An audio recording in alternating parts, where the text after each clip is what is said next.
Good evening. The Jackson Public School Board meeting is now called to order. Board members, we have 5 members present.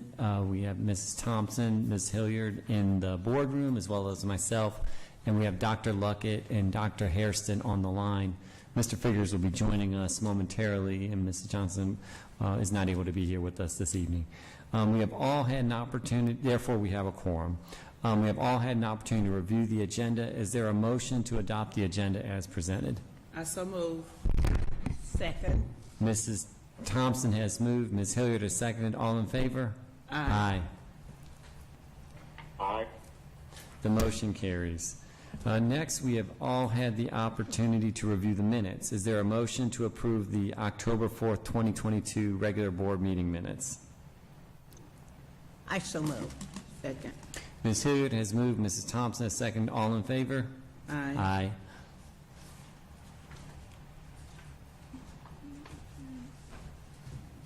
We just need a vote from our folks on the, thank you. The motion carries. Next, we'll move to our superintendent's report. Dr. Green. Thank you, Dr. Sivak. Greetings, board members, to our JPS administrators, staff, scholars, parents, community partners, all of those who are joining us this evening.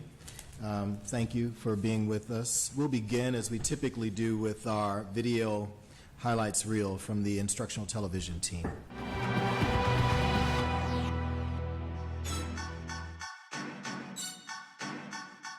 I love to read. An evening of fun, food, activities, and awards for top scholars at this year's Summer Reading Kickback Celebration at the JPS Environmental Learning Center. We just want to continue to open the world up to our young people through reading. With strong literacy skills, our scholars are unstoppable. Students who spent time over the summer reading books received awards for their hard work. Top readers in the JPS Elementary Division are Elena Hatcher from Casey Elementary School and Denila Parker from Obama Magnet School. The JPS Top Reader Middle School is Denari Middleton from Northwest Jackson IB Middle School. And the JPS Top Reader in High School is Denaje Trimble from Wingfield High School. 10 JPS educators recognized and celebrated for their dedication and commitment to transforming lives through excellence in education, as Ask for More Jackson and the Community Foundation for Mississippi presented the 2022 Outstanding Educator Awards. We've been working hard for a lot of years. We are not a district of folks who don't work hard, who don't sacrifice. Folks who are here, they have other options. They choose to be here in Jackson Public Schools, and they choose to bring their skills and knowledge. Jackson Public Schools relaunches Watchdogs, Dads of Great Students, a program that is a call to action for men across the community to volunteer their time and to serve as leaders and role models to JPS scholars. Watchdogs being that affirmation and being this example of men in those buildings that care. It's everything for the inspiration of our youth, and it's everything for the support of our schools. Helping with loading and unloading the buses, helping with traffic, doing cafeterias, walking the halls. It makes a difference. So we need people to fill in those gaps, and that's what Watchdog men are here for. Watchdogs volunteers assist with school activities. They add an extra layer of security to campuses, and they model positive behavior to our youth. For more information about Jackson Public Schools, please visit our website at www.jackson.k12.ms.us. Follow us on Facebook at Jackson Public Schools, on Twitter at JPS District, Comcast Channels 18 and 19, and YouTube at www.youtube.com/JPSITV. I want to again thank the instructional television team. I hope you notice, board members and to others who are watching, just how crisp and how we continue to improve on the quality even of the video. Not just all the wonderful things that we're saying, but I'm continuing to notice just how tight the videos are and how sharp and professionally done they are. We don't want to lose our folks to Netflix or any of those other companies, but we do appreciate them bringing their talents and helping us to develop such wonderful highlights here. As was mentioned in the highlight video, we have officially relaunched our Watchdogs, Dads of Great Students program. The Watchdogs program is one of the nation's largest and most respected school-based family and community engagement organizations. It's a wonderful way to encourage parent engagement, and studies have shown that when parents are engaged in their children's educational lives, that those scholars, their grades, their test scores, their attendance, all of that improves, and they're often more involved in school activities. At this time, I'm pleased to invite our JPS Watchdogs Coordinator, Mr. Michael Briggs, to join us and provide just a quick overview of the program. Mr. Briggs, if you'll join us right here at the podium. Welcome, sir. Good evening, Superintendent Green. Good evening. Board President Savak, and the board members in the Jackson Public School family. I bring you greetings from Jackson Public Schools, Partners in Education, but specifically Watchdogs. This program originated in 1998 following tragic circumstances where 2 students took the lives of 4 students and a teacher and then injured 10 others. Even the play on words with dads, we don't want to take that lightly, but it's not exclusive to fathers. So this program is designed for men to fill in these gaps and bring this emotional and tangible physical spark to students by their presence. The way that is done, we look at the best practices that are designed and explained from our principals, the needs assessments that they can complete and tell us what they need. We have fathers that are excited to fill those roles in every level from elementary, middle, and high school. We've seen that there's data that suggests that this type of cooperation is priceless, but the program itself blew up so big that it went from being a Jonesboro thing to an Arkansas thing to a United States of America thing. So our goal is to not only have some fathers that are in this school, but we just want to have men that are self-respecting and men who are affirming to fill in these spaces for field trips, hallway monitors, participating in a PE class, reading, but making sure that we are meeting the needs that our principals have since they wear so many hats. Specifically, right now is the time that we need men to volunteer. You don't have to be from Jackson, but you do have to be willing to serve in one of our schools for a minimum of 60 minutes in a month. If you can do it 30 minutes every 2 weeks, that is something we desperately need. We appreciate the number of people that are about to flood our hotlines and our websites because we know that you want to be a part of this transformation. That's right. To contact me, you can reach me at my email address, mbriggs@jackson.k12.ms.us, or you can call my cell number, 601-201-5692. You're going to be a part of the solution, or you are going to contribute to the problem. Give the number again. Oh, and that number again is 601-201-5692. Don't call after 10 p.m. Are there any questions?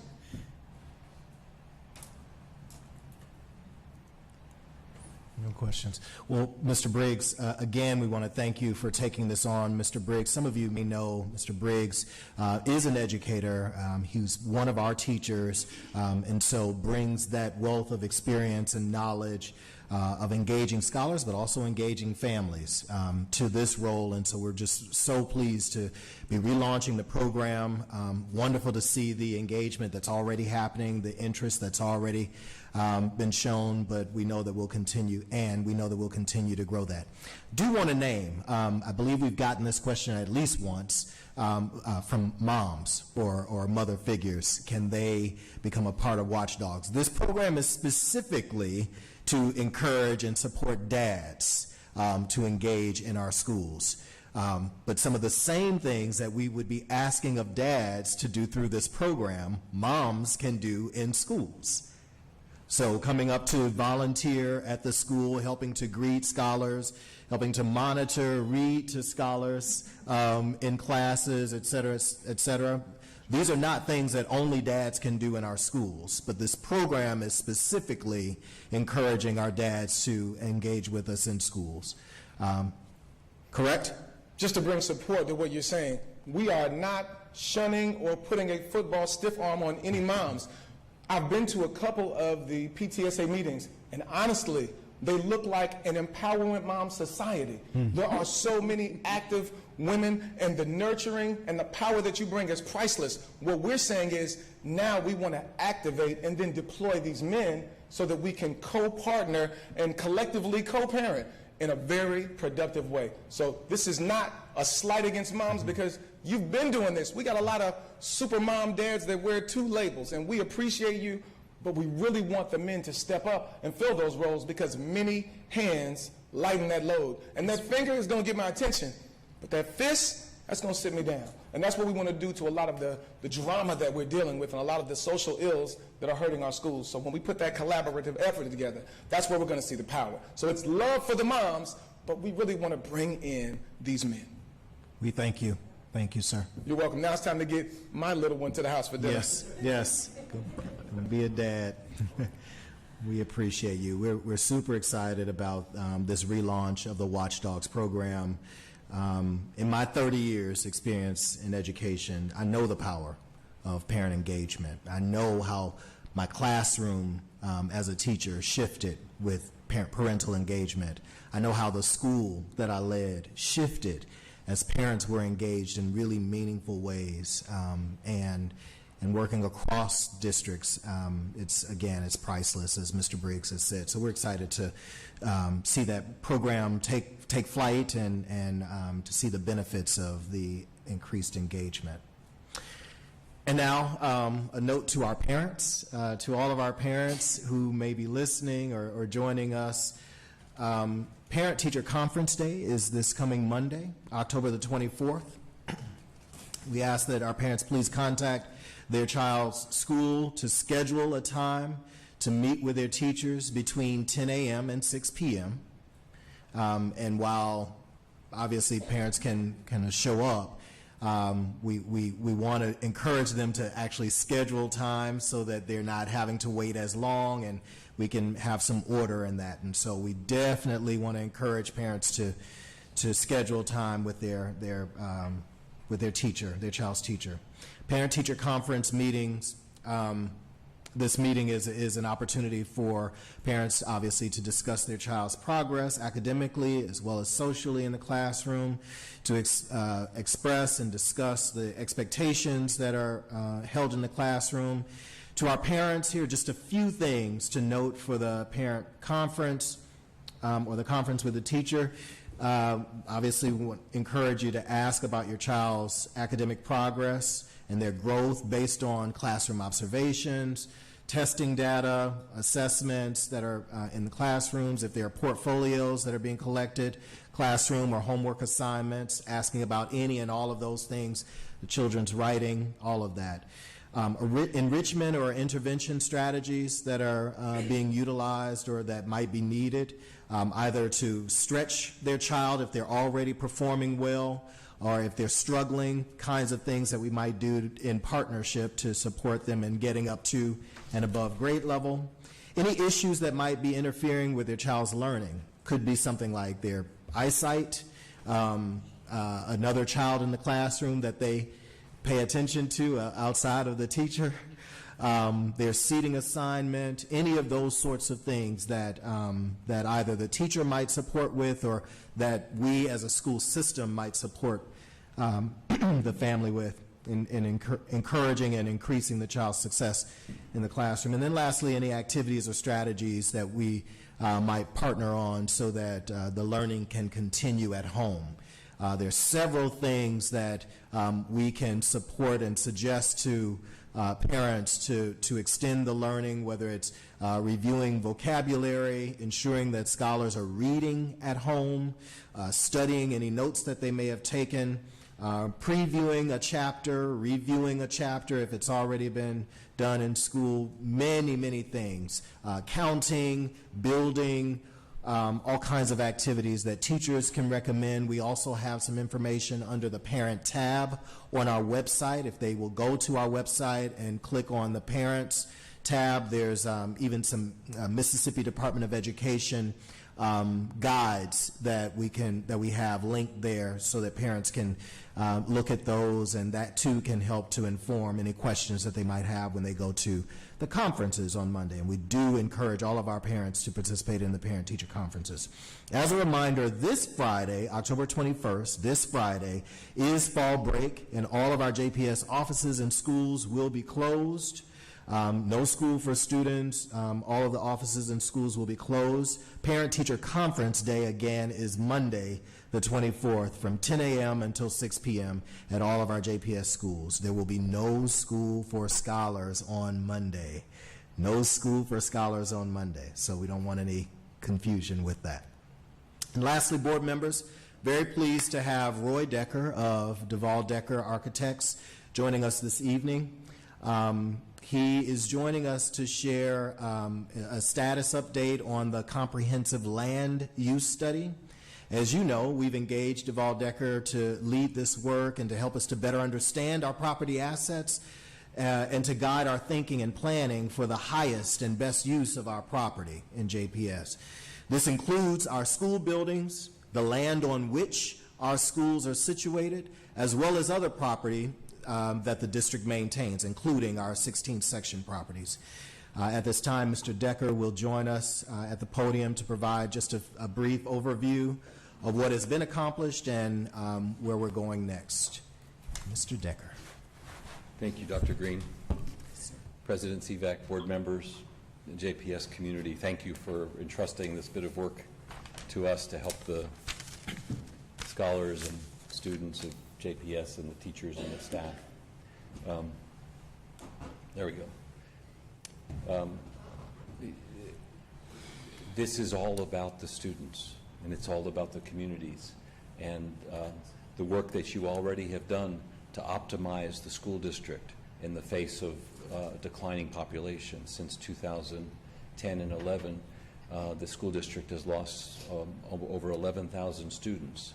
So the question then becomes, the challenge to us is, how can we support the optimization of your resources, your real estate, your properties, but also use this as an opportunity to support the communities.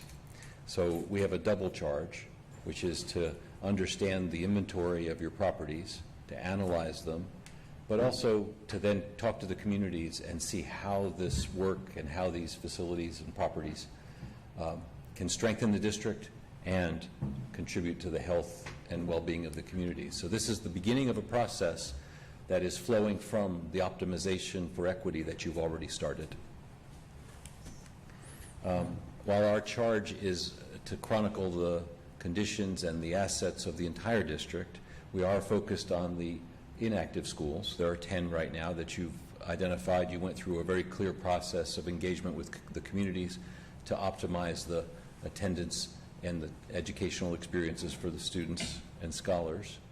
And each of the properties has a particular situation. So just the overview of our process. We are starting out and reporting today on phase one of our work, which is the research documentation of all of your properties, in particular the inactive properties. Our second phase, which begins now, is then to go out into the community and listen to the community needs and the community and understand the communities in detail and how each property is valued and how it, as an asset for the whole city of Jackson, can contribute both to JPS, the scholars, the teachers, and the community. And finally, phase three, which will happen February through July, is to develop criteria to support the board in making really educated and informed decisions about how to manage your real estate assets, and to bring outside perspective to this work as well, and do case studies of other communities and see how other communities that are going through the same things that you are have handled these same challenges. So phase one has resulted in two binders of information, over 400 pages of information about the properties, their values, their carrying costs, and the community circumstances around the 10 inactive schools. And the superintendent is going to make that available to you all to review. As part of this first phase of work, we did reach out to community leaders, to city administration, to some community advocates for JPS, even some developers, to understand how the board's interest and goals and the districts also are, what does that look like from the outside in?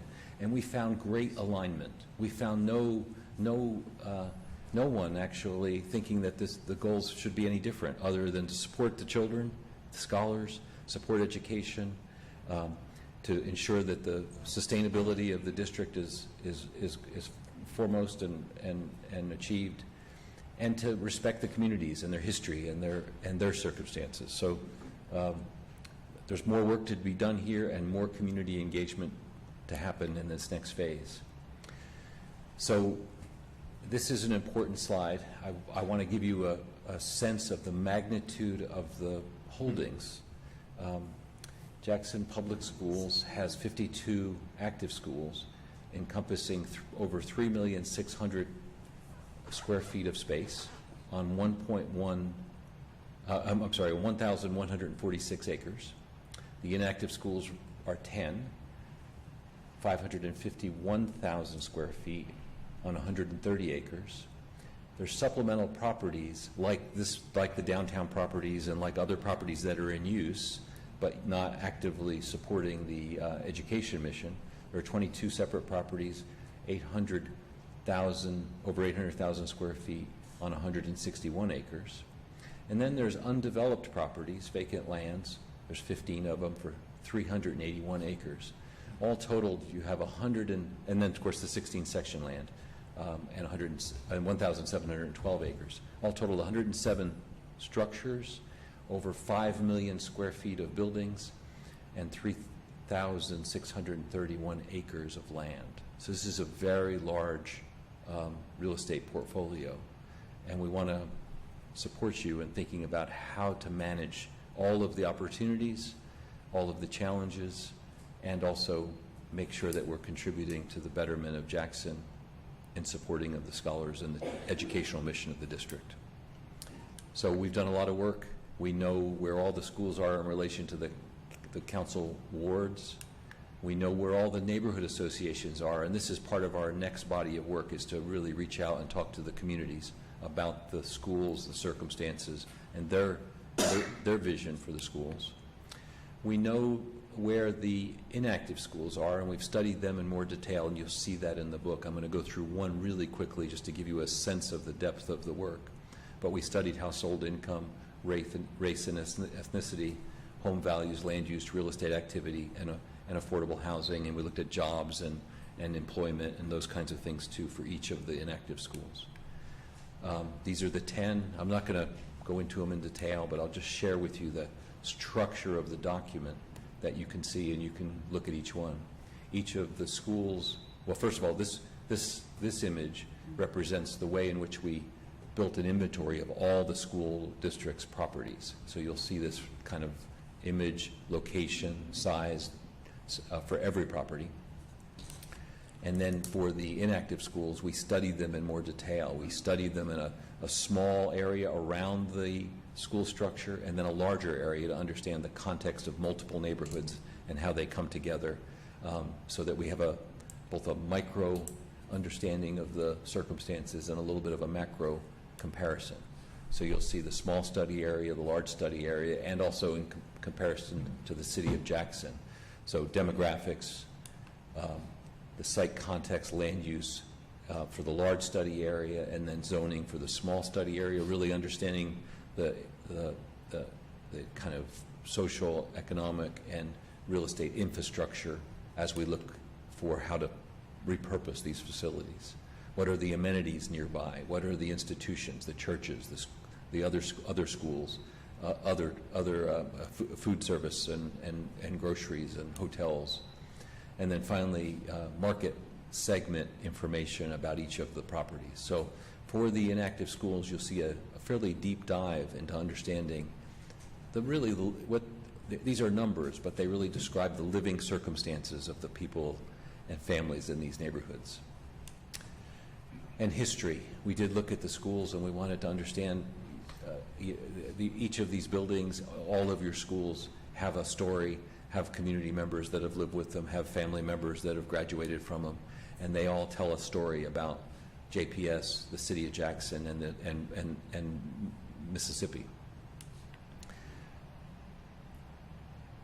And then we looked at land. So then each of the inactive schools also is a kind of diagram that we can understand quickly what the opportunities are and what the physical structure is made up of, and what the lands, how the lands are used.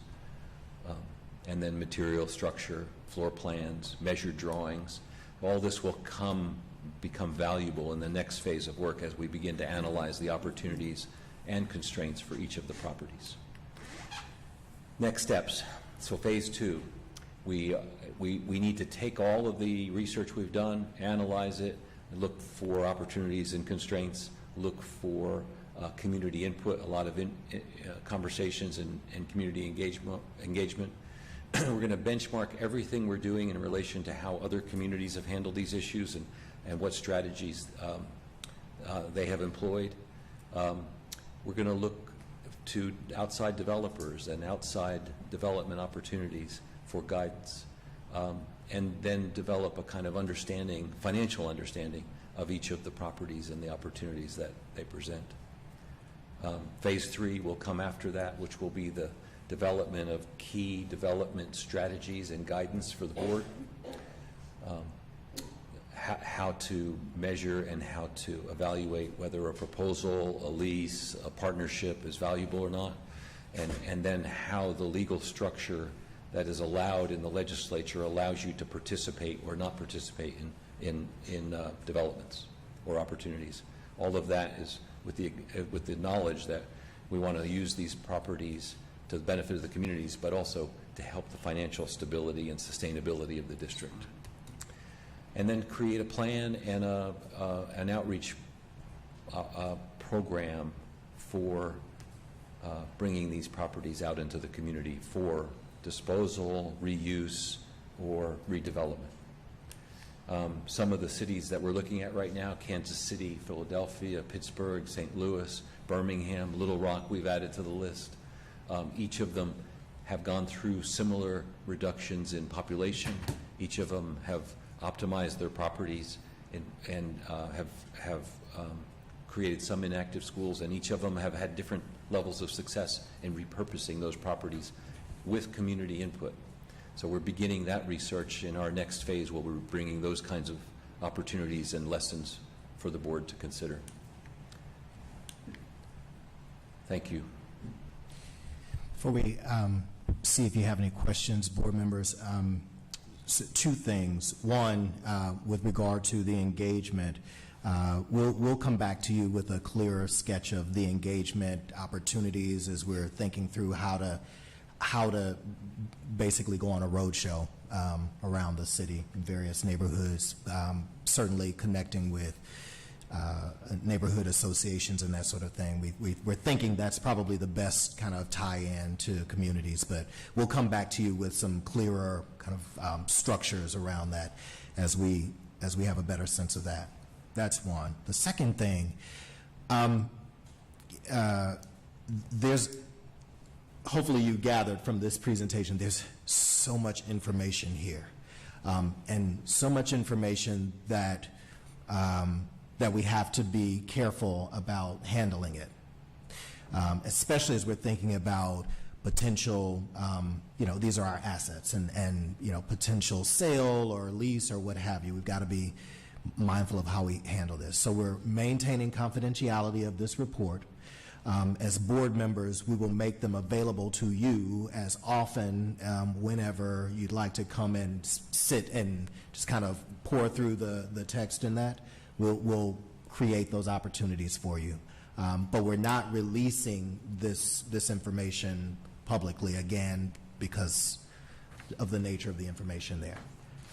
But obviously, the high-level overview of the process and what we've gathered and where we're going next, we'll be talking about that actually quite a bit, and preparing for the information that'll be shared once we go live with the broader public. So just wanted to make those comments first, and then see what questions you have, or if there's anything that we can clarify or speak to with regard to what you just heard.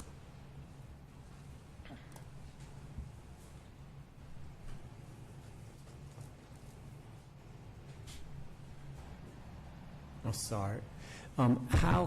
What's the process if we have groups, entities, association contacts who live in the city who would be interested in the engagement process, who've already started engaging us as board members? What's the process for us getting them connected to this process to provide feedback, input, insights? So I would say as we develop the schedule for those meetings, those forums will be public, and we'll do several of them just to give folks opportunities to engage, not in huge auditorium necessarily, but in more workshop kind of space. And so as quickly as we can get that structured and scheduled, folks can plug in there. But if there's a specific proposal, hey, I'd like to use this property for this purpose, or I'd like to purchase this property, I'd like to lease this property, they should just send that to me. Okay. It was actually, I was thinking more on the first. Okay. People engaging in the planning. Yeah, in the planning. Yeah. And Dr. Green's correct. We are now just having conversations about how to design an appropriate community engagement process that really ensures that the quiet voices that are involved in these communities have a place, and also that we are, careful about how this all the information comes out. So it's a little bit of a tricky thing to be sure that everybody is, that these feelings and realities of these neighborhoods, that we understand them and hear them because we're not living in them, but also how we incorporate the knowledge of the potential future for the properties. I mean, how do we balance those things is really a design process in and of itself. And we got to be careful to design a process that really empowers the agency of those residents to just be part of the process. Thank you. And Dr. Green, you mentioned that you would make this available to us, and so should we just reach out to Ms. Williams? Yes. What's the process for that? Yes, we'll be as flexible as possible. I mean, we'll create the space and we'll be as flexible as possible. And to the extent that one of us can be there to kind of answer any questions or support in kind of your perusal, that's fine, but you're also just welcome to post up and just have time pouring through. There's a lot of information, and you'll probably want to block out a chunk of time. And I should say, this is a draft. This is as thorough and as complete as we could make it, but there are some pieces we're still researching, and there's still work that we're feeding into it. So if you do see anything that would add value to the work, please just let us know, let Dr. Green know, and we can mature it as we go along. Great, thanks. Sure.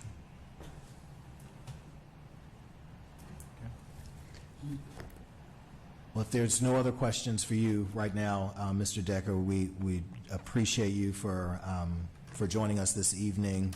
Excited to start to share what we found and to hear, more importantly, to hear from others, their thoughts, their wishes, hopes, dreams for various properties that we maintain, and getting to some next steps with some of these properties. I think a whole lot of folks are ready for that. So thank you. Thank you all very much. Thank you. Thank you. With that, President Sivak, members of the board, that concludes my remarks for this evening. I turn it back to you. All right, thank you, Dr. Green. Next, we will move on to the public participation phase of our meeting. We do have public comments tonight, so before we begin, just want to set some expectations. Public participants will have 3 minutes for comments. Attorney Turner keeps the minutes, however, during, and so she will also keep the time. She'll put up a notice when there's 1 minute left. The board believes the public's comments are very important. The board will listen and consider comments, but will not respond at this time. If there's an issue that you have not taken up with leadership at a particular school or to district administration, we encourage you to do so. And all of the board members can be reached via our email addresses, which are available on the JPS website. Attorney Turner. Board members, you have one person who signed up to address you this evening. McKenna Rainey Gray would like to address you regarding LGBTQ issues in schools. Mm-hmm. Hello. Additionally, we had Rob Hill tried to sign up, and we have Erica Mannery Barker here, who's a parent in the district, if she has an opportunity to speak after me as well. Just a heads up. Hello, I am McKenna Rainey Gray. I'm with the ACLU of Mississippi. I use she, her pronouns. I'm the LGBTQ staff attorney at the ACLU of Mississippi. We're a nonpartisan organization, and what I do is all of our LGBTQ work. So if it is LGBTQ litigation, advocacy or education, those are some of the things that I work on. And particularly in schools, since there are so many LGBTQ youth statewide, I end up meeting with students, parents, teachers, and even administrators and talk about LGBTQ issues as they relate to schools and students.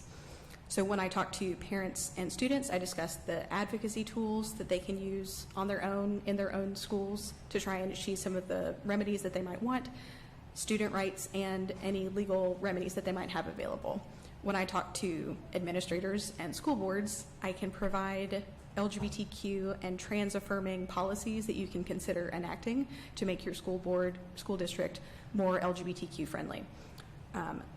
I will very briefly talk about some statistics from the Trevor Project, because there are 28% of LGBTQ youth experience homelessness or housing instability. These are just some of the things that are happening in LGBTQ youth's lives. They're more likely to drop out of school than non-LGBTQ students, particularly if they do not have affirming families or support within the school district somewhere. And 42% of LGBTQ youth have seriously considered suicide in the past year. So those are some of the overarching things that are happening outside of the school walls that you can directly impact by providing a beneficial environment within the school district.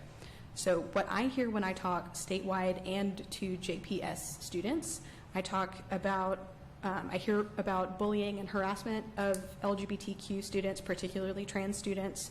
It can be from other students, it can be from teachers. All of that happens in Mississippi. Also talking about starting GSAs and dress and grooming codes in their policy and in the enforcement of dress and grooming codes.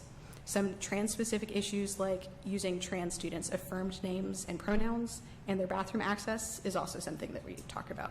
So a way that I think that I can be useful to you, if it is helpful in such a short format, there's many policies that I can recommend, and one of them is LGBTQ professional development and training for teachers and school mental health professionals. We know that students who are supported in schools are more likely to survive or graduate or do well in school, and having people who are competent in LGBTQ issues, knowing the acronym like lesbian, gay, bisexual, transgender, and queer or questioning, having a baseline level of knowledge of queer terminology or experiences of LGBTQ youth is really relevant and useful to making a direct impact on students' lives. 3 minutes is very short, but I think I did a good job. I'm happy to share the suggested policies if that is useful, and please use me as a resource. An ounce of cure is worth a pound of prevention, I think is the saying, so let me know if I can help. And preferably Erica could go after me. Thank you, Ms. Rainey Gray. I do believe you mentioned that you have a parent with you as well. Board members, if it's okay, I'd like us to grant 3 minutes to hear from our parent as well. Absolutely. Okay, please. Please.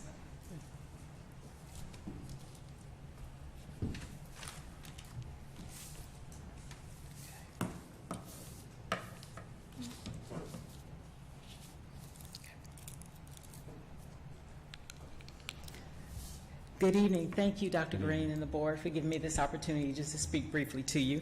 As McKenna mentioned, my name is Erica Mannery Barker, and I'm also an employee of ACLU of Mississippi. I'm with the legal department, and I'm also the very proud mom of two beautiful gender-expansive twins, Miles and Maxwell. They're 7th graders at Northwest IB Middle School. Miles is our awesome transgender daughter, and Max is our non-binary twin.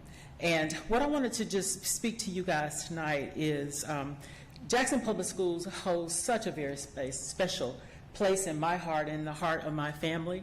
My sisters and I are all products of Jackson Public Schools. My mom retired over 25 years of service with Jackson Public Schools. She worked in this very complex. So Jackson Public Schools has done a lot for me and a lot for my family. My husband and the father of the twins holds the high esteem of being named Jackson Public School Parent of the Year 2018 when our twins were scholars at Casey Elementary School.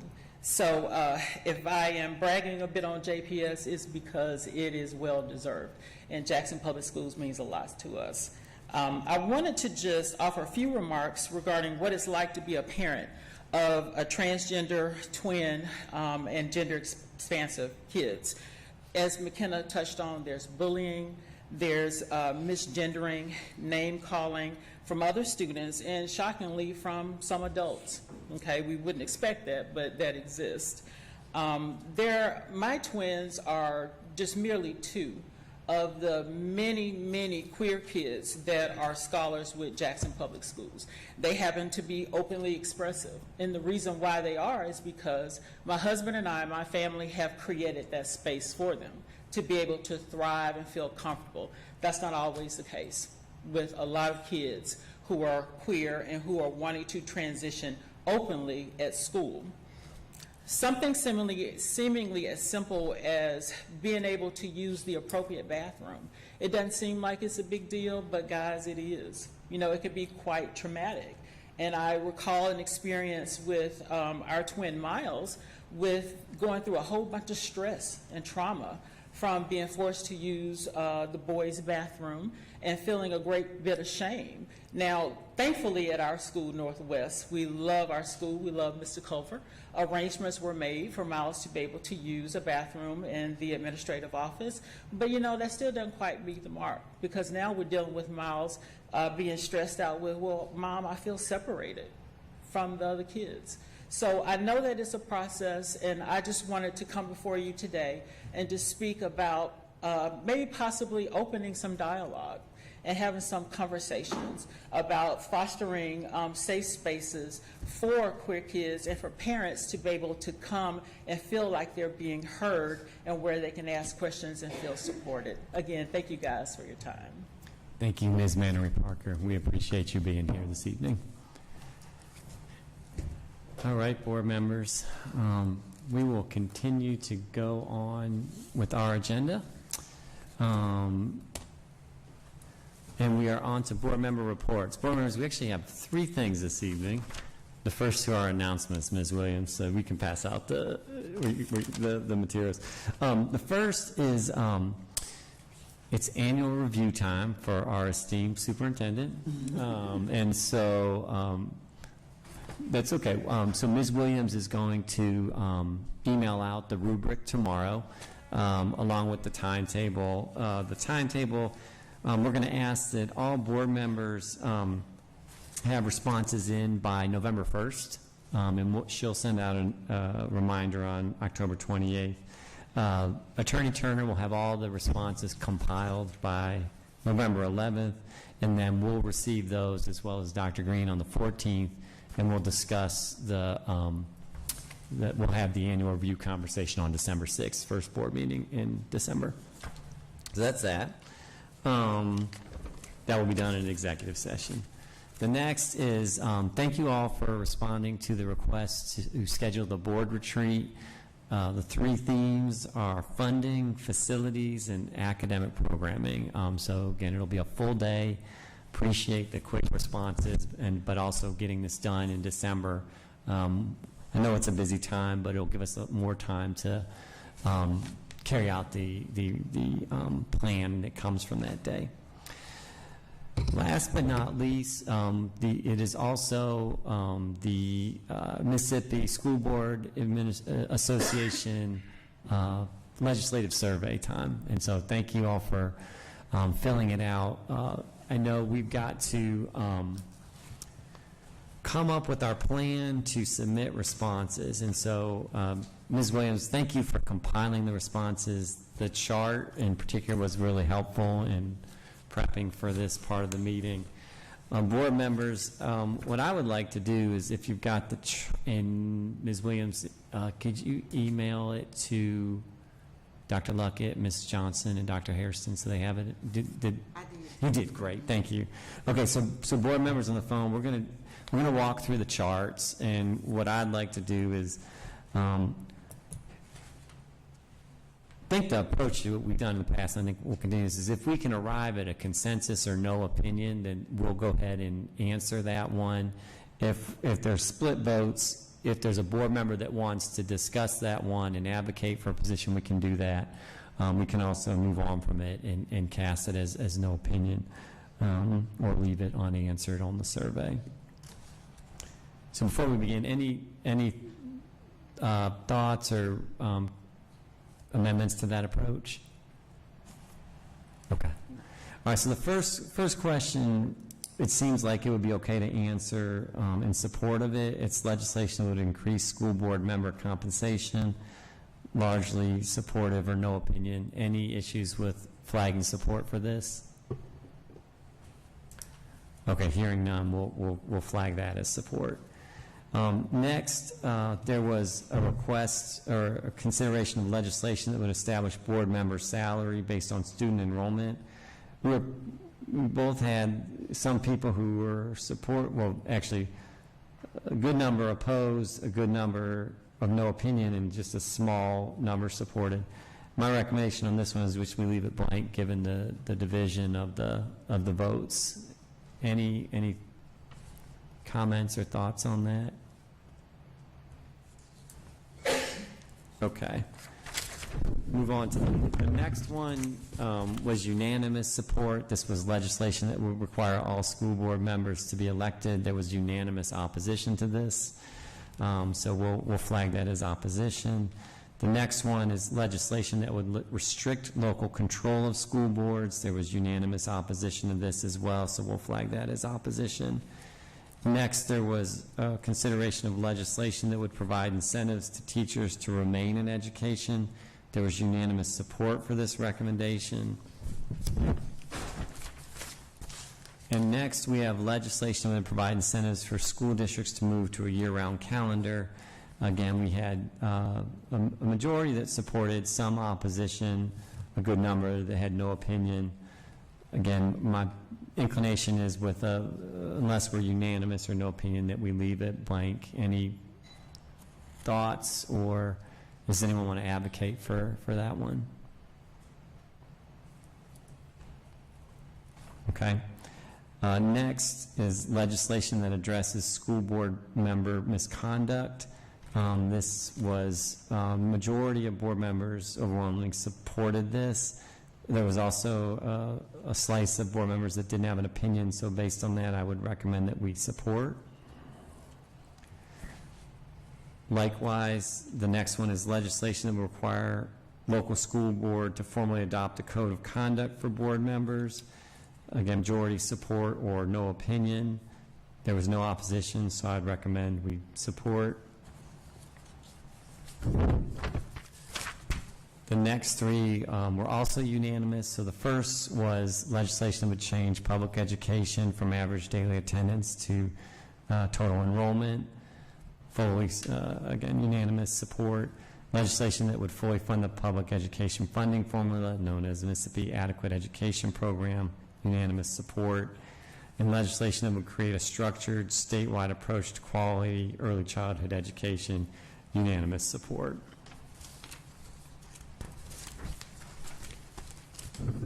The next one, we were divided. This was legislation that would eliminate the requirement of passing an end-of-course test to graduate. majority supported, but a good number of board members opposed, so I would recommend we leave that blank. Legislation that would increase qualifications for individuals running for local school board, a plurality opposed, even number opposed and support. So again, given this, I would recommend we just leave it blank. And then legislation that would allow a salary supplement for experienced teachers willing to relocate to F-rated school districts. A strong majority supported, but there was some opposition. So again, keeping in line with previous precedent, I would just recommend we leave that blank. Next, we have legislation that would allow public funds to be diverted from public schools to non-public schools, home schools, or virtual schools by means of vouchers, tuition, tax credits, or scholarships. We were unanimously opposed. Legislation that would allow public charter schools and districts with successful accountability ratings of A, B, or C, unanimously opposed. Legislation that would provide incentives to people majoring in education and/or people seeking an alternative route license, unanimous support. And last but not least, legislation that would provide financial incentives to consolidate schools, nearly even support and opposition, so I'd recommend we don't answer that one. So board members, I know I did that quick. Are there any board members would like to revisit to discuss where there wasn't unanimous opposition or support?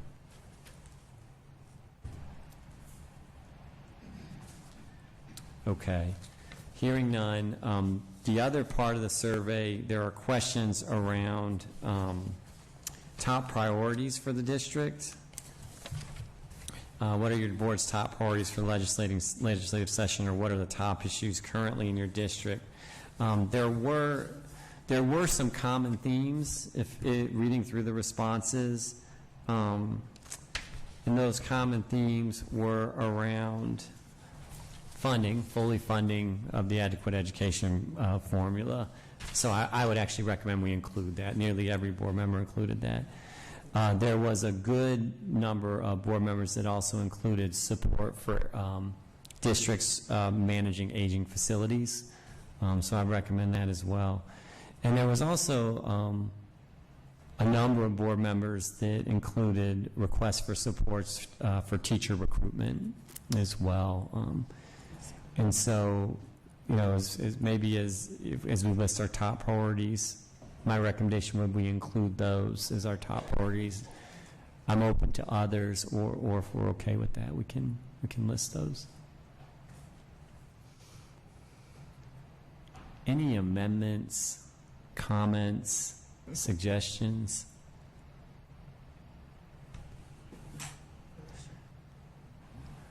All right, hearing none, we'll go ahead and Ms. Williams, maybe, I know we have a few days to submit this. If maybe you and I can get together and synthesize this, we'll send it out to the board for one more review in case anything needs to be flagged, and then we'll submit it along the timetable that MSBA has set.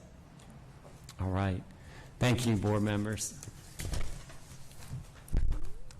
Next, we will move on to information-only items. This is the review of the agreement between Jackson State University as lead university partner and the Jackson Public School District for the teacher residency program. Dr. Knowles, our Director of Recruitment. Did you like that, Dr. Knowles, how we included recruitment as one of our priorities? We'll present this information. Absolutely. All right. Good evening, Dr. Green. Good evening. Board President CVAC and members of the board. The administration is presenting for information only the agreement between Jackson State University as lead university partner and Jackson Public School District for the JPS teacher residency program. Since fall of 2019, JPS served as a pilot district in partnership with Mississippi State University for the Mississippi Teacher Residency Program. During that time, JPS enrolled 21 teacher residents, 17 of whom have completed the program and are actively teaching in JPS schools. We have 4 remaining candidates from our original partnership through the MTR program with Mississippi State University that will be completing their program this coming spring. and they are actively serving as teacher assistants in our school district currently. Currently, JPS is continuing its participation in the Mississippi Teacher Residency Program through partnership with Jackson State University. This program is utilized primarily as a master's degree program to assist individuals that have bachelor's degrees already and are using the program to obtain higher certification, particularly in elementary education. So we currently have 15 candidates in this program, all of which are earning a master's degree in elementary education and are actively teaching as residents within the school district. So the JPS teacher residency that we're proposing partnership with Jackson State to begin will be more so focused on our teacher assistant and paraprofessional population, providing those that do not have bachelor's degrees an opportunity to obtain teacher certifications through a 2-year residency model that provides support in all facets of teacher preparation. Thank you, Dr. Knowles. Board members, any questions, comments? All right, thank you. Thank you. Next, we will move on to our ESSER update. Dr. Merritt will provide this overview.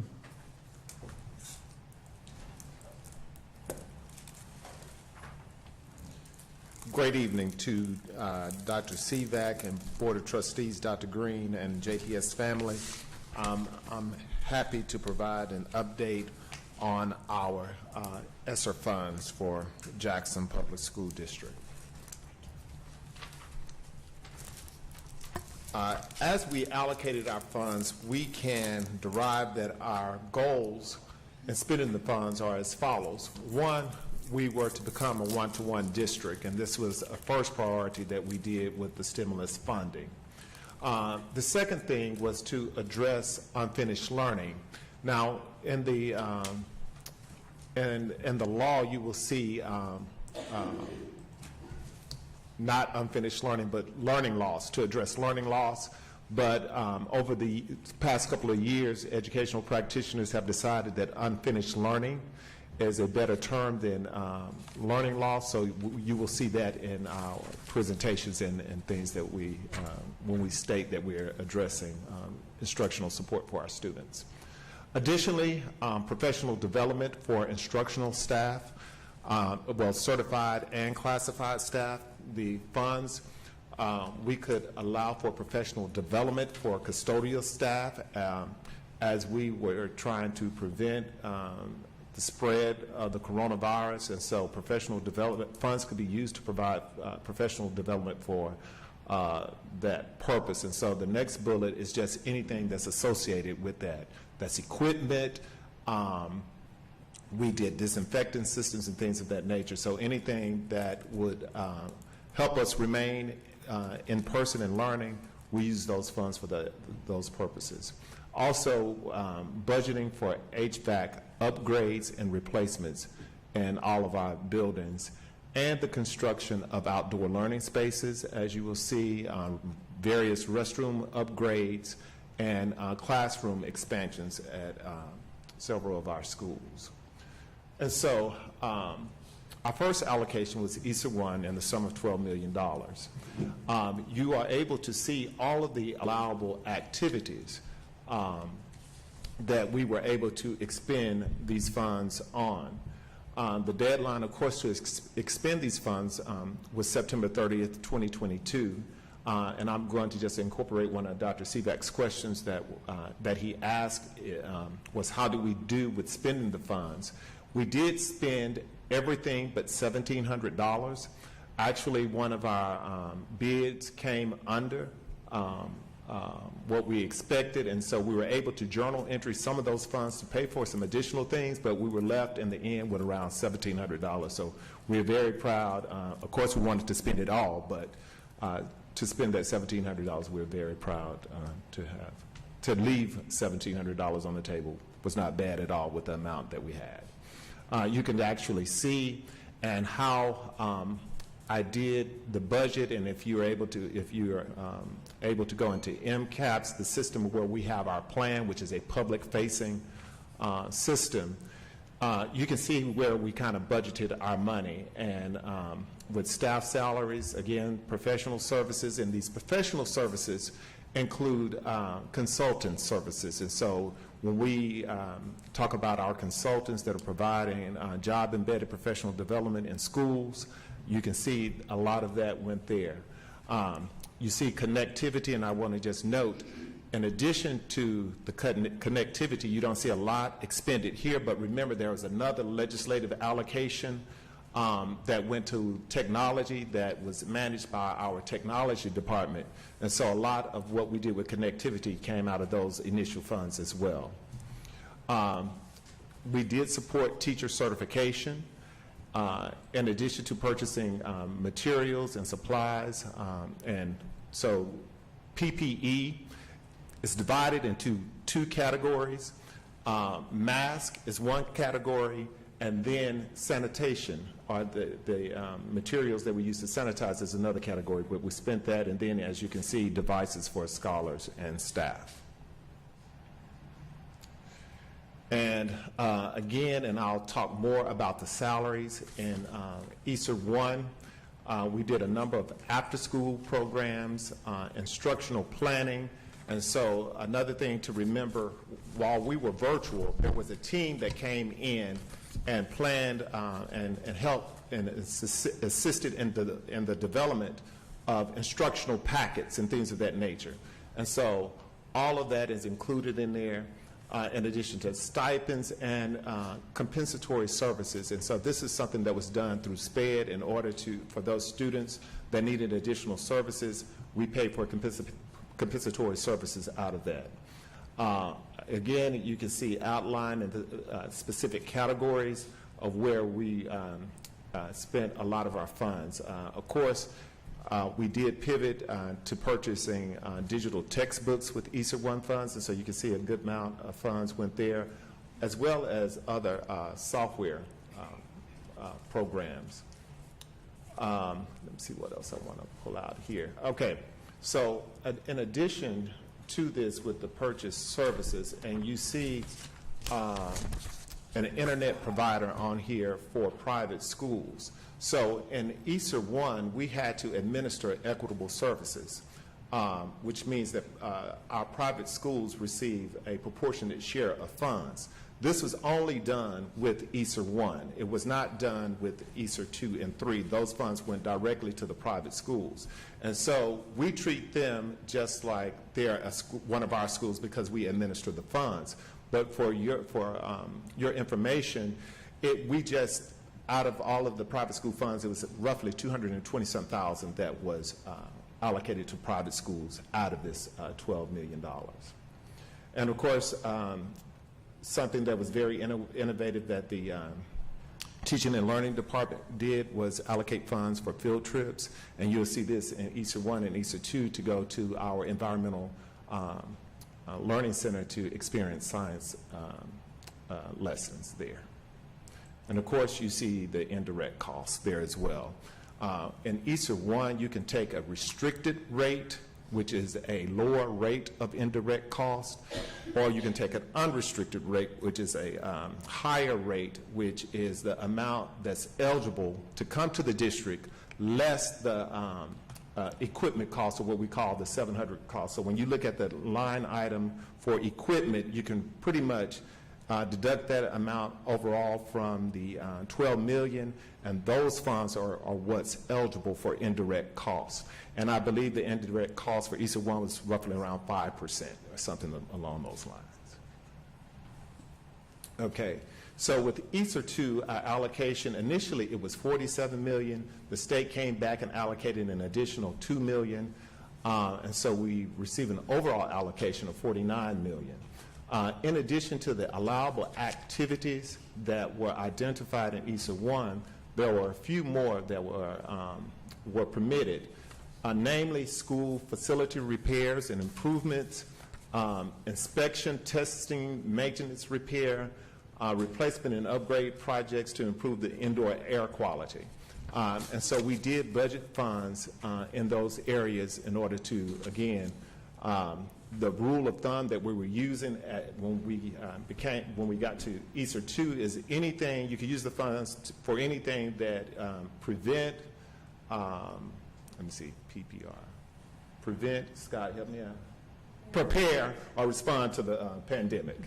Okay, prevent, prepare, respond to the pandemic, you could use those funds for, and that was kind of our rule of thumb for doing that. And of course, you can just see, so in ESER 2, this is when we really start budgeting things to address air quality, specifically within our buildings. And so you can see in terms of equipment costs, that's where that went up. And so when we look at the breakdown of this, you can see where our funds went. And so I want to note a thing about salaries. You see where in this we included custodians and bus drivers, and so as we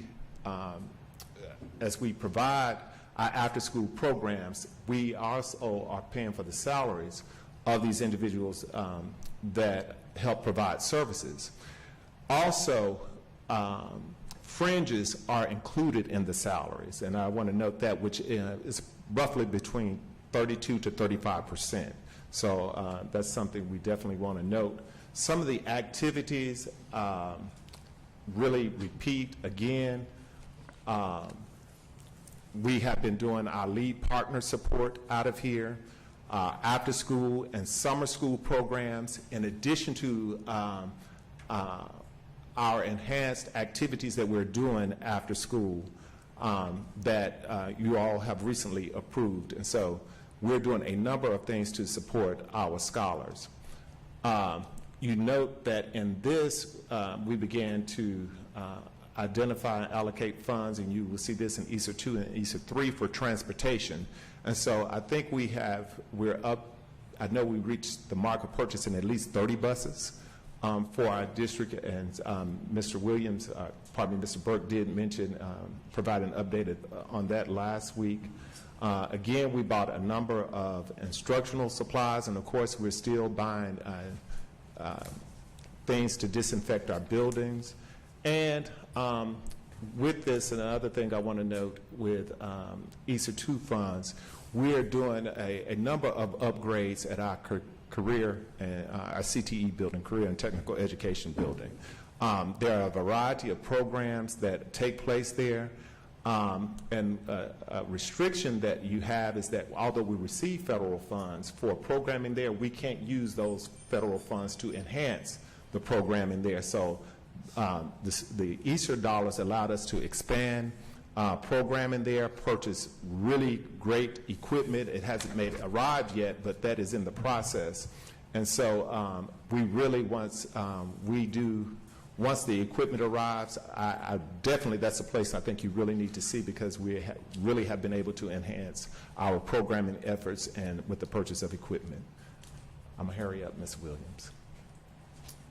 And of course, our ESER 3 that may be referred to as ARP funds as well, and that's more commonly what you will hear. The other thing I just want to note here is that, of course, you can use the funds for everything we have done in ESER 1 and ESER 2, but there was a mandatory set-aside of 20% of your total allocation to address, you have to provide interventions for students, and that can look in any way that you wanted it to, but 20% of your funds had to be designated to address unfinished learning for our scholars. And so we have done that in a variety of ways, and we can do that through our after-school programming, the purchase of software, summer school, and other things of that nature. So that's how we are addressing that 20% set aside, and that's broken down within the budget. Of course, and another question that Dr. Sivak had as it relates to the budget and are we on track as you see these employee salaries. I do want to say that it is allowable. We did include our custodial salaries as well as some of our HVAC technician salaries in here in order to maintain, as the law states, the continuity of services of existing employees. You can include those type of salaries, and we chose custodians because they are involved in maintaining the cleaning of the facilities and things of that nature. And so because that was an allowable activity, we did include some of that in here. Again, the activities pretty much repeat themselves. Of course, you will see more in ESER 3 with construction projects, HVAC upgrades, and our outdoor learning spaces.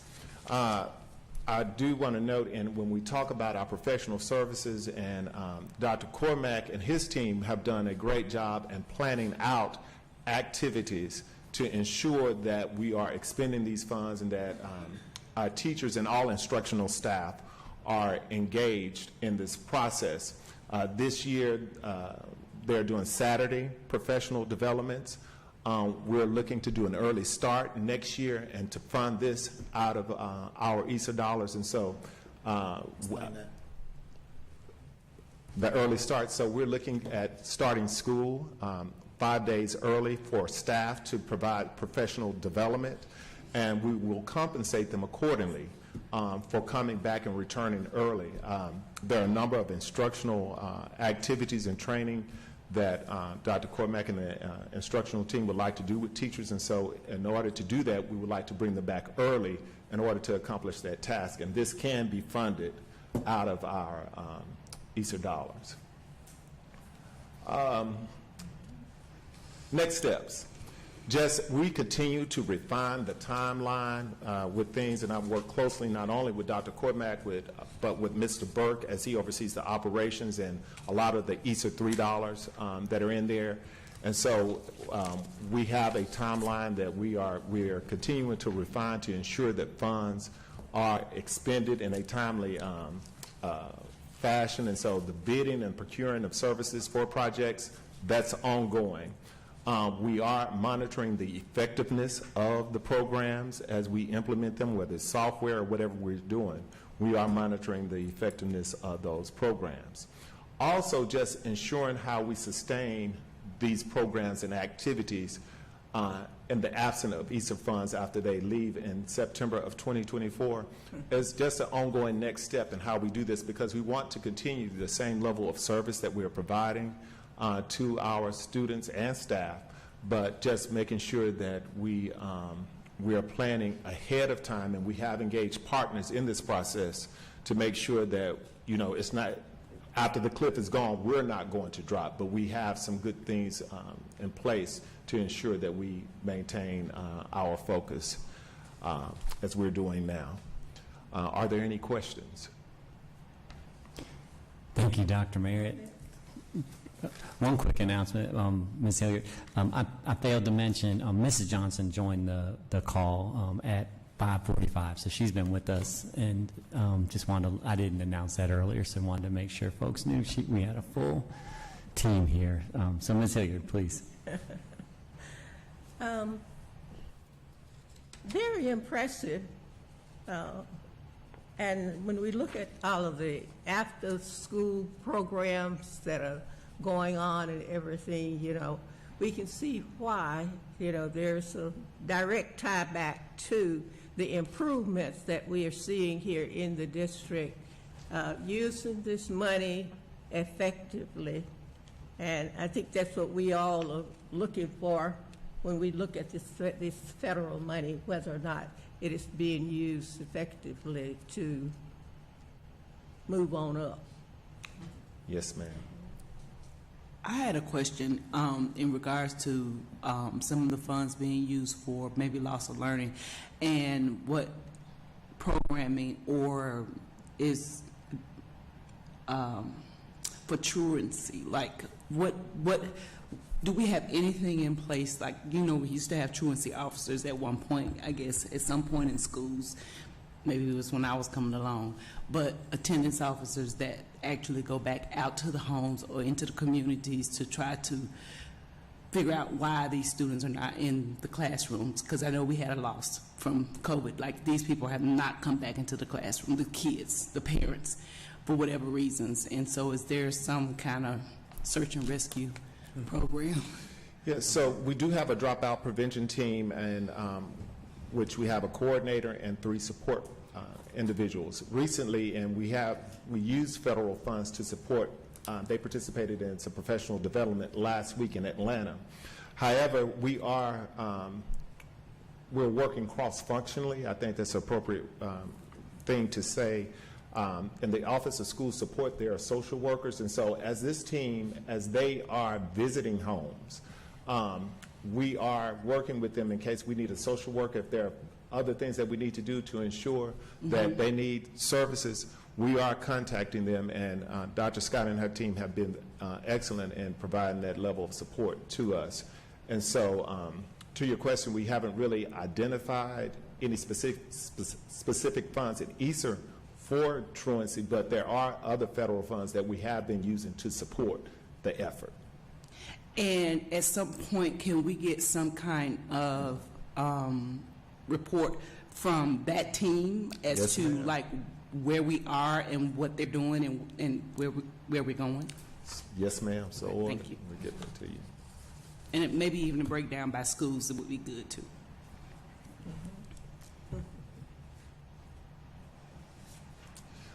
Dr. Sivak, is one other question I wanted to just respond to. I'm sorry. Was there, did Doc- one of our team Dr. members? Harrison. Dr. Harrison? Yes, ma'am, Dr. I was Harris. disagreeing with She said she just Thompson, agreeing. and that we need to keep up with that, to see how well it's working. What's important work. Yes, ma'am. I do want to note, and I was just happy to see this and glad you asked the question, Dr. Sivak, but we have expended 56% of our ESSER $2, and so that's really something exciting to be at that point already this year, and we're continuing to spend money, so we're definitely, again, on track to expending these funds in a timely fashion. Very good.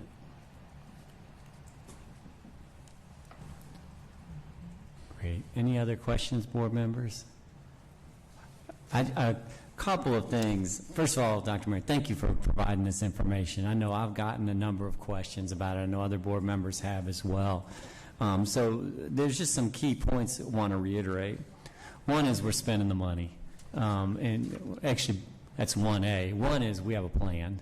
And we have a clear plan as evidenced, by what has been brought before the board tonight.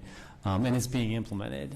So I appreciate the update on the expense of the funds and also the affirmation that these are not at risk of going back to the federal government, that we will have these spent and they'll be spent appropriately and on things that will benefit our students.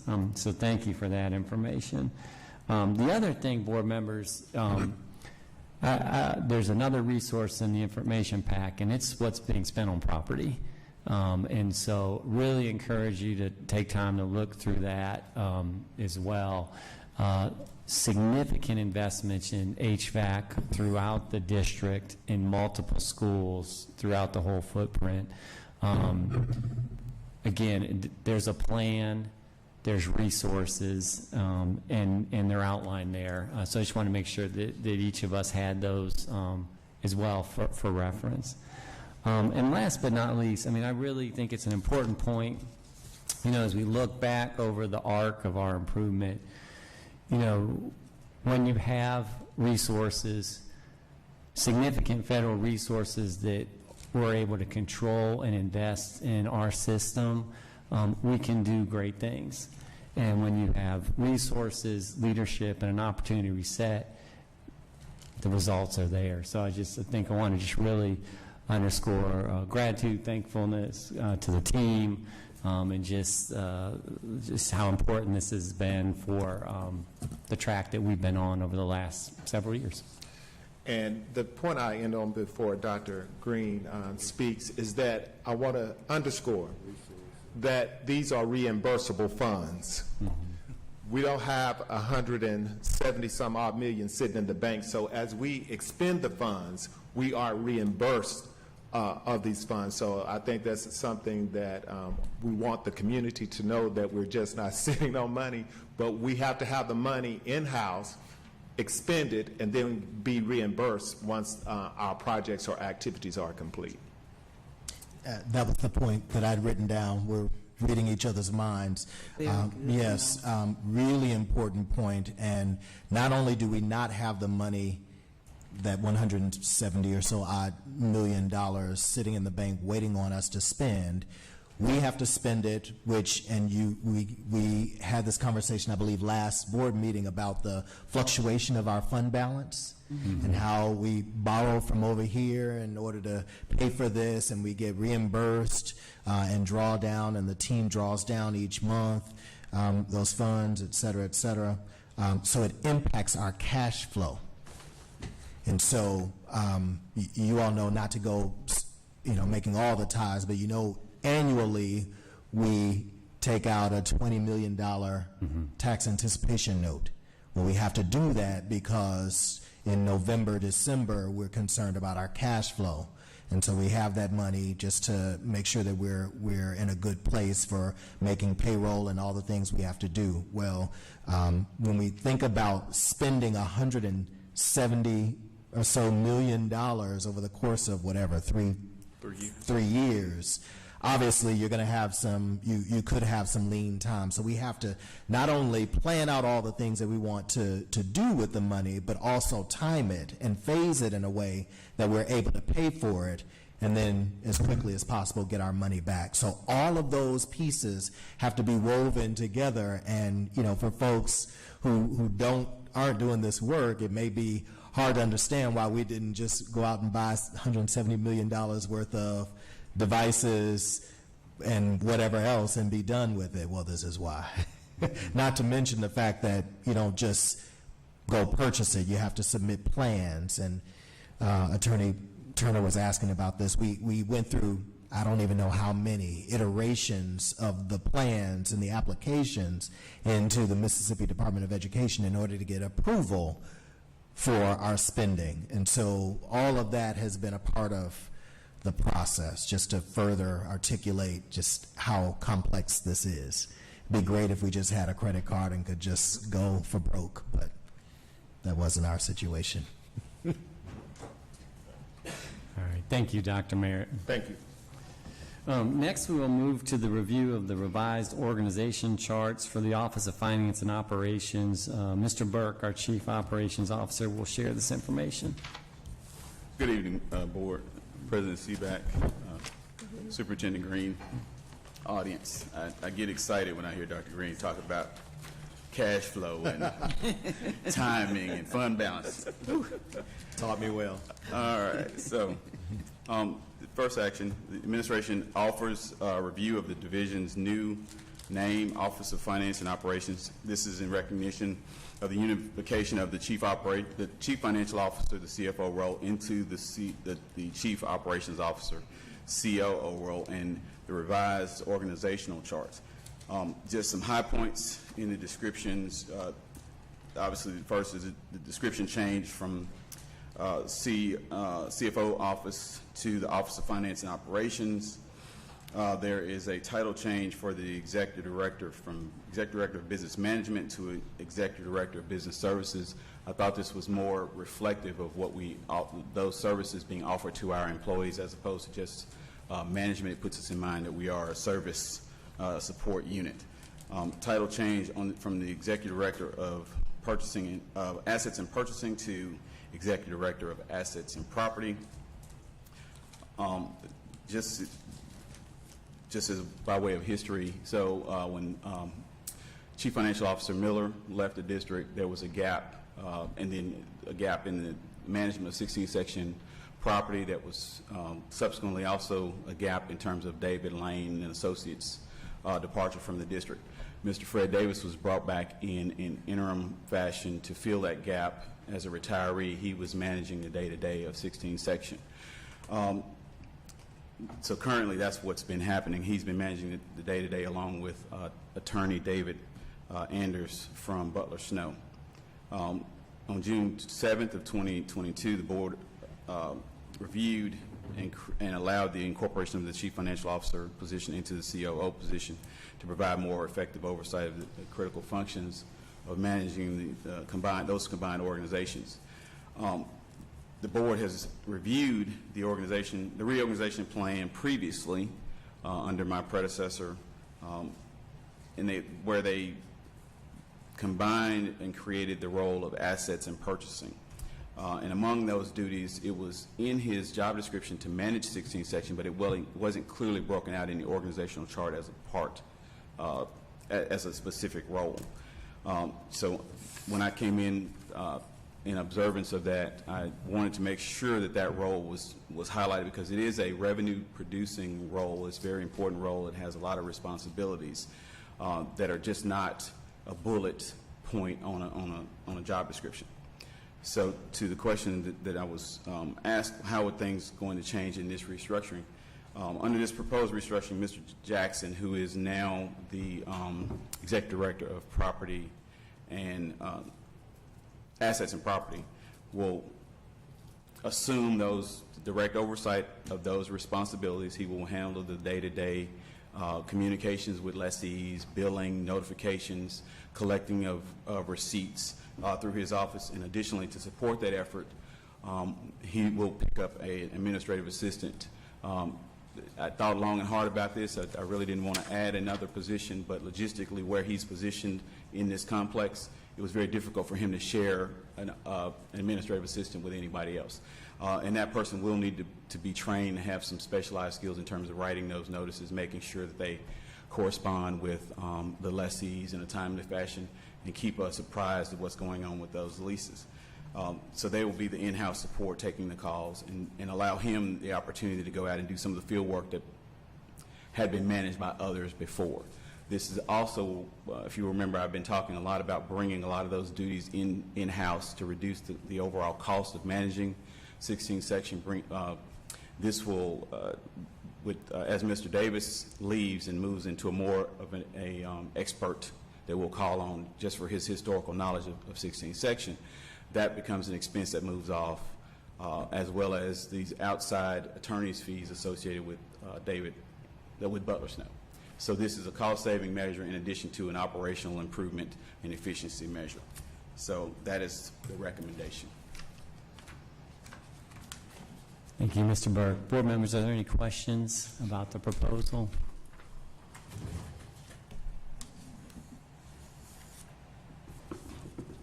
All right. Thank you.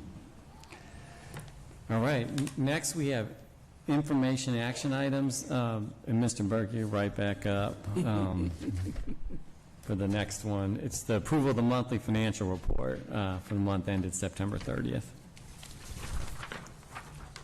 Thank you again. Recommended action, the administration recommends that the board approve the monthly financial reports for the month ending September 30th, 2022.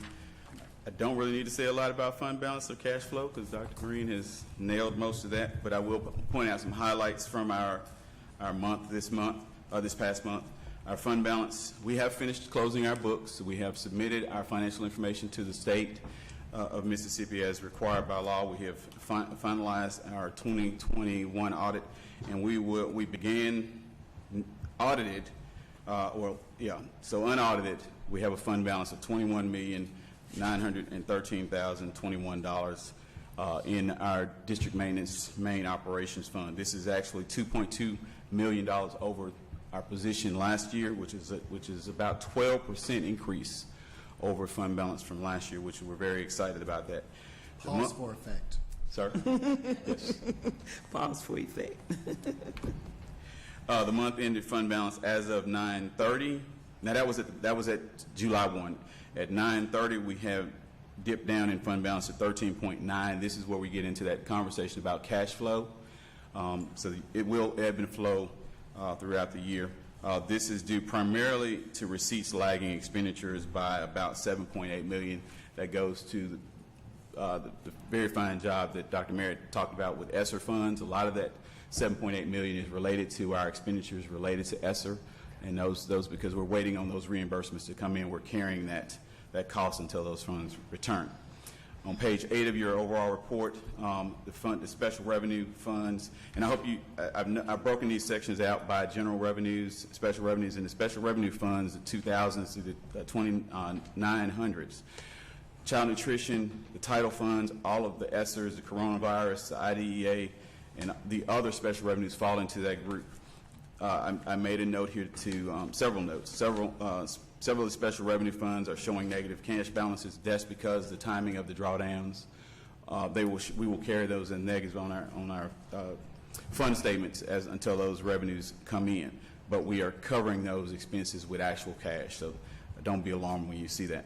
The fund drawdowns were prepared on the 12th of October, so they were, while this report was being prepared, those things were being drawn down, and that money would come, some of that money will come into the district and show up in the next month's balances. The negative balances are covered by 1120 and other district funds until reimbursements are received. Section 3, the budget status reports, starting on page 14. As of September 30th, we had 15.42% of our budgeted revenues have been collected. 19.12% of our expenditures had been expended. So we are tracking that the expenditures are leading our revenues by about 4%. Bank reconciliations noted on pages 25 through 28 were completed through August 31st. All district bank accounts have been are with board-approved depositors, and those bank statements have been reconciled appropriately and promptly. And then finally, our cash flow report as of September 30th, 2022, the ending cash balance was $4.5 million compared to $4.523 million compared to $4.595 million as of August 21st. So we are a little bit behind in terms of cash position, but not anything that is overly concerning. The other supplemental report that I provide for you, that report is trending very, there's a lot of green on that report, and during the Finance Committee meeting, I'm going to take you through that in more detail just so we can talk about it, but there's some highlights there. Again, we are at this point, at the end of September, our expenditures were only about $500,000 more than what they were last year. That's an important thing to note. I'm sorry. Question? Oh, do y'all have this? We do. Okay. We were just wondering about the finance meeting, but it's next Wednesday. Ma'am. They were wondering when was it scheduled. Oh, the finance. You're talking. Okay, thank you. Sorry. Yeah, Miss Williams is keeping me on track with that. So I tell you what.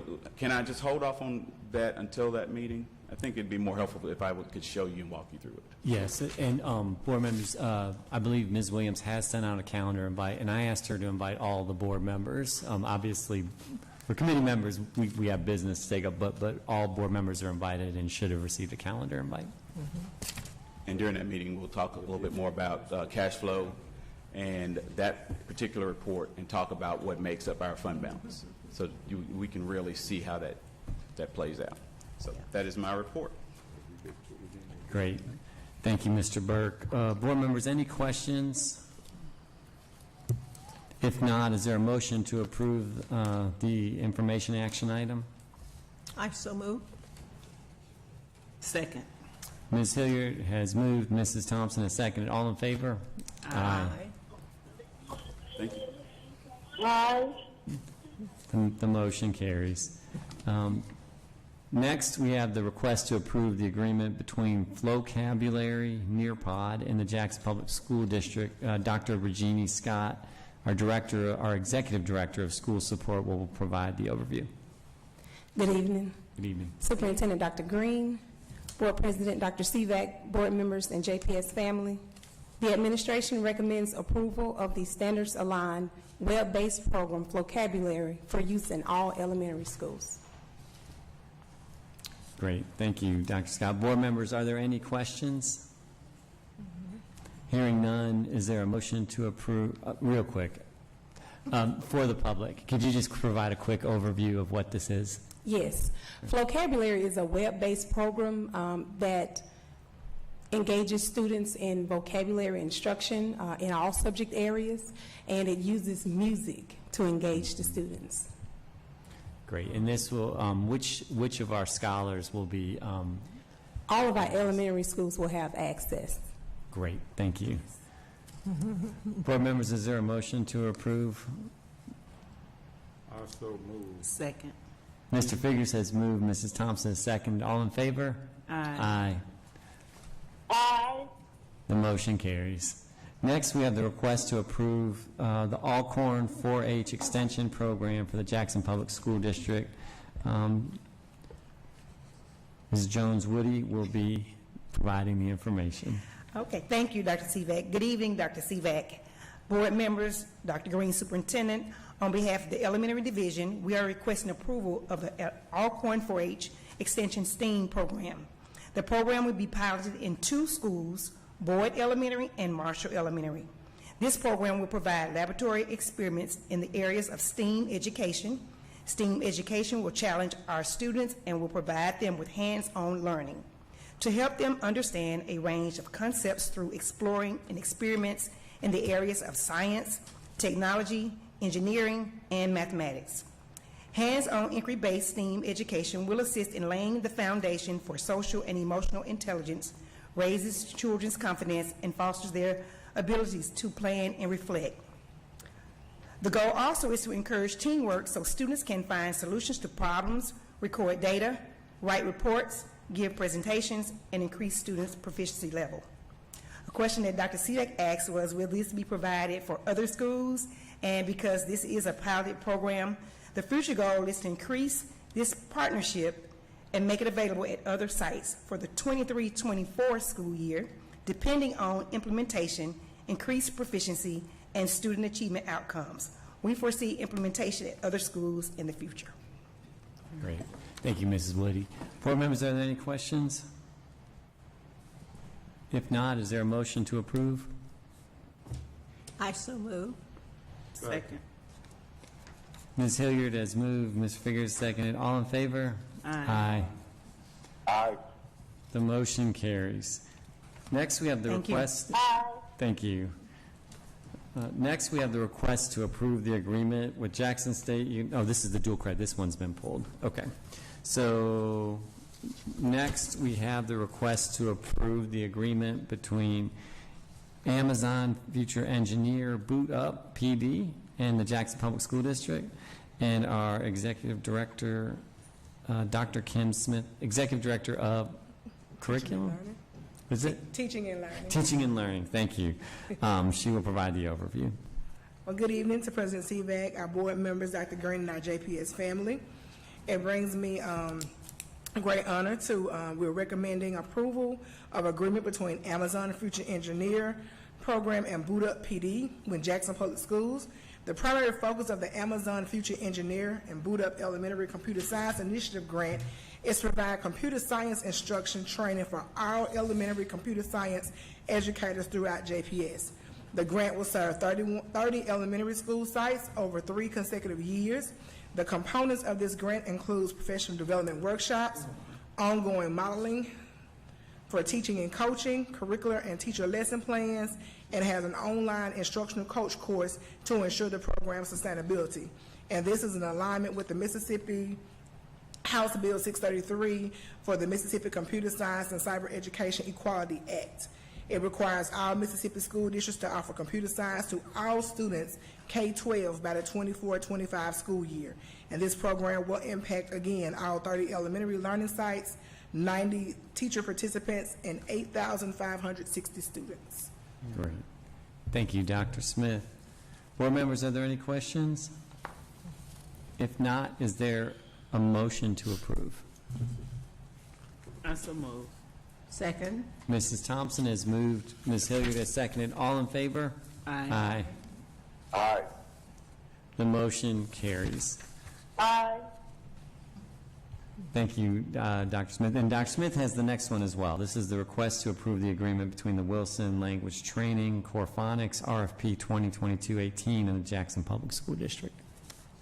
Good evening again. Again, the administration is requesting the approval for information action, the materials agreement with Wilson's Foundation and Jackson Public Schools. This will give our schools an opportunity to re-up on all of our foundations materials that's provided through Wilson's Language Training to continue to provide foundational skills training for kindergarten through second grade scholars. Thank you, Dr. Smith. Board members, are there any questions? Hearing none, is there a motion to approve? I so move. Second. Ms. Hilliard has moved. Mrs. Thompson has seconded. All in favor? Aye. Aye. Aye. The motion carries. Thank you, Dr. Smith. Next, we have the consent agenda item for finance. All the consent agenda items have been reviewed by the board previously, and we've had the opportunity to ask questions of the administration. Are there any further questions? If not, board members, is there a motion to approve the consent agenda item for finance? I so move. Second. Mr. Figurs has moved, Ms. Hilliard has seconded. All in favor? Aye. Aye. Aye. The motion carries. Next, we have the consent agenda item general. All of the consent agenda items have been reviewed by the board previously. We've had an opportunity to ask questions of the administration. Are there any further questions? If not, board members, is there a motion to approve the consent agenda items general? So moved. Second. Ms. Hilliard has moved. Mrs. Thompson has seconded. All in favor? Aye. Aye. The motion carries. Next, we have the consent agenda item personnel. All the consent agenda items have been reviewed by the board previously, and we've had an opportunity to ask questions of the administration. Are there any further questions? If not, board members, is there a motion to approve the consent agenda for personnel? I so move. Second. Ms. Hilliard has moved. Mr. Figurs has seconded. All in favor? Aye. Aye. Aye. The motion carries. Board members, we do have a couple of items for executive session, so I'll ask for a motion to close the meeting. So move. Second. Mr. Figurs has moved. Mrs. Thompson has seconded. All in favor? Aye. Aye. The motion carries. Thank you, everyone. We appreciate you being here this evening.